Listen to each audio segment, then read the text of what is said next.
अस्सलाम वालेकुम गाइस, क्या हाल है आपका। तो जैसे कि हमने अपनी पिछली वीडियो में बताया था कि पाकिस्तानियों को अपनी ड्रेसिंग सेंस चेंज करनी चाहिए, शलवार कमीज़ के अलावा पैंट शर्ट पहननी चाहिए। तो आपका भाई हाजिर है ट्राउज़र शर्ट के अंदर। जैसा कि आपको वीडियो के टाइटल से पता लग ही चुका होगा कि आज की वीडियो किस बारे में है, तो बगैर किसी टाइम वेस्ट किए चलते हैं वीडियो में।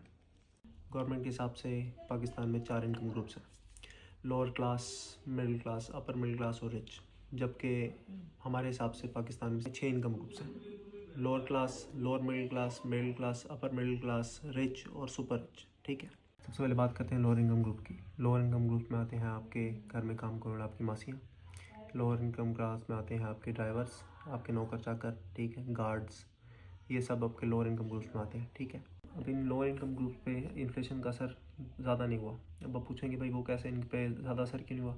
क्योंकि बात यह है कि सबसे ज़्यादा गवर्नमेंट सब्सिडी इनको देती है। ठीक है, यानी सब्सिडी के सबसे ज़्यादा हकदार ये होते हैं गवर्नमेंट की नज़र में। लोग इनको सदके और ज़कात दे देते हैं। ठीक है, लोग इनकी मदद कर देते हैं, इनके अगर इनको शादी, और सबसे पहली बात ये, इनको माशरे में स्टेटस कायम नहीं करना इन्होंने अपना, इसलिए इनको ज़्यादा कमाई की टेंशन ही नहीं है। ठीक है, और इन्होंने जब शादियाँ करनी अपनी बच्चियों की तो इनको लोग जहेज़ खुले दिल से दे देते हैं। कोई इनको आप देख लें कि आप कोई पुराने कपड़े इनको देते हैं, ये वो भी पहन लेते हैं, क्योंकि इन्होंने अपना माशरे में स्टेटस कायम नहीं करना, इसलिए इनको इतना ज़्यादा फ़र्क नहीं पड़ा। तो हमारी लिस्ट में अगला नंबर है लोअर मिडिल क्लास का।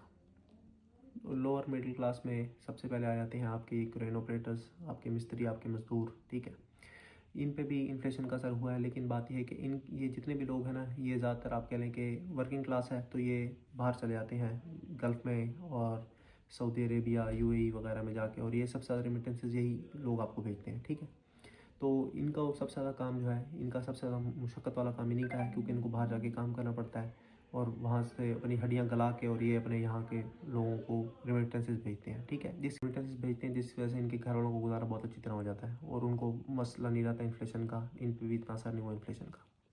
तो जी, आपने ये मेरी पेरेंट्स पे नहीं जाना, तो इंशाल्लाह जैसे जैसे वीडियोस जो है हमारी पढ़ेंगी तो इंशाल्लाह पेरेंट्स भी अच्छी अच्छी होती रहेगी।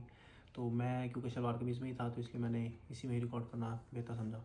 तो नेक्स्ट हमारा लाइन में ग्रुप है मिडिल क्लास। ठीक है, मिडिल क्लास में आ जाते हैं आपके कैशियर्स, आपके क्लरिकल स्टाफ, ठीक है, आपके अकाउंटेंट्स, छोटे मोटे अकाउंटेंट जो अभी स्टार्ट की इन्होंने जॉब, जिनकी तनख्वाह तकरीबन 50,000 से तकरीबन 70,000 के दरमियान, बल्कि 40,000 से 70,000 के दरमियान जो इनकम ग्रुप आता है, ये इन्फ्लेशन से सबसे ज़्यादा इफ़ेक्ट हुए हैं।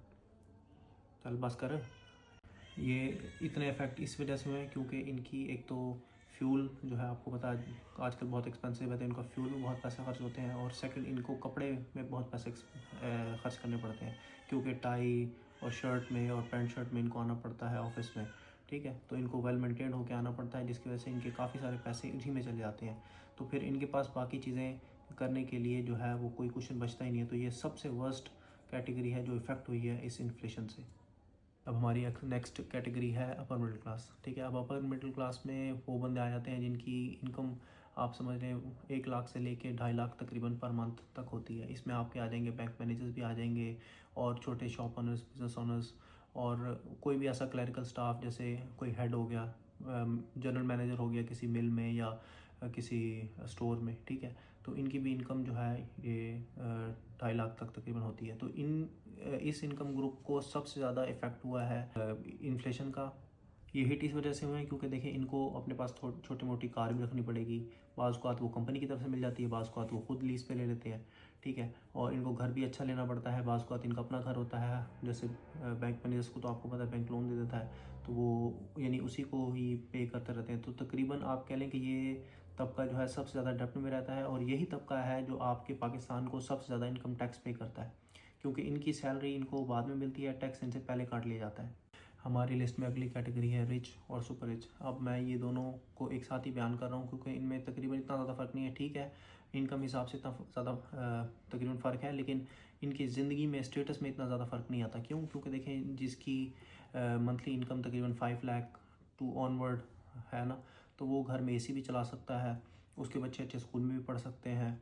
ठीक है, वो गाड़ी भी अच्छी रख सकता है। ठीक है, मैं एक 4 या 5 फैमिली मेम्बर्स की बात कर रहा हूँ। ठीक है, तो काफ़ी अच्छी मैनेजेबल जो है वो सिचुएशन होती है। ठीक है, तो इनको इन्फ्लेशन का इतना फ़र्क नहीं पड़ता, क्योंकि आप ये देख लें कि इनको टैक्स बेनिफिट्स भी मिल जाते हैं, फिर ये इन्वेस्टमेंट्स भी कर सकते हैं, कोई प्लॉट भी ले सकते हैं, क्योंकि इनके पास इतनी इनकम होती है कि अपने ख़र्चे एक्सपेंसेस निकालने के बावजूद इनके पास कुछ सेविंग्स हों, और ये इन्वेस्ट करके तकरीबन 20 से 25 से 30 सालों के अंदर ये काफ़ी मतलब ये क्लास सुपर रिच में पहुंच जाती है।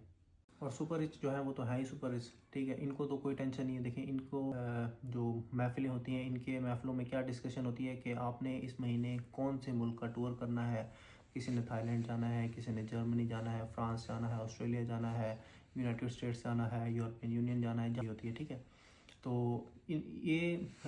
इस क्लास को जो है इन्फ्लेशन से बल्कि इफेक्ट होने के बजाय इनको फ़ायदा ही हुआ है, क्योंकि स्टॉक्स अगर किसी कंपनीज़ के थे तो इन्हीं की कंपनीज़ थी। इनके स्टॉक्स बढ़े, जैसे पाकिस्तान में भी रिसेंटली स्टॉक मार्केट बहुत हाई गई है, तो इन्हीं की दौलत में इजाफा हुआ है। जैसे प्रॉपर्टीज़ अगर बूम पे जाएंगी तो इन्हीं की ज़्यादातर प्रॉपर्टीज़ इन्हीं के पास होती हैं। तो ये क्लास जो है काफ़ी अच्छी क्लास है, ठीक है। और इन्हीं जो है यही आपके मेजर डोनर्स भी होते हैं। मतलब ये ठीक है, टैक्स इनको बेनिफिट्स मिलते हैं, लेकिन यही क्लास है जो इतने ज़्यादा आपकी फाउंडेशन चला रही है। जैसे आपकी देख लें, ईदी फाउंडेशन हो गई, आपकी चीपा फाउंडेशन हो गई, आपकी और बहुत सारी जितनी सैलानी वेलफेयर और आपका ये JDC, जितने भी वेलफेयर्स हैं, इनको यही रिच लोग जो हैं चलाते हैं, ठीक है। तो इनकी भी बहुत माशरे में कॉन्ट्रीब्यूशंस हैं। तो इनको कोई सेविंग्स की ज़रूरत नहीं होती, ठीक है। इनके पास वैसे ही जो है प्रॉफिट्स काफ़ी सारे होते हैं। ये वैसे ही मतलब आप देखें, प्रॉफिट से प्रॉपर्टी ख़रीदते भी रहते हैं, बेचते भी रहते हैं, क्योंकि इनके पास काफ़ी सारी इनकम्स होती हैं। तो यही थी आज की वीडियो हमारी।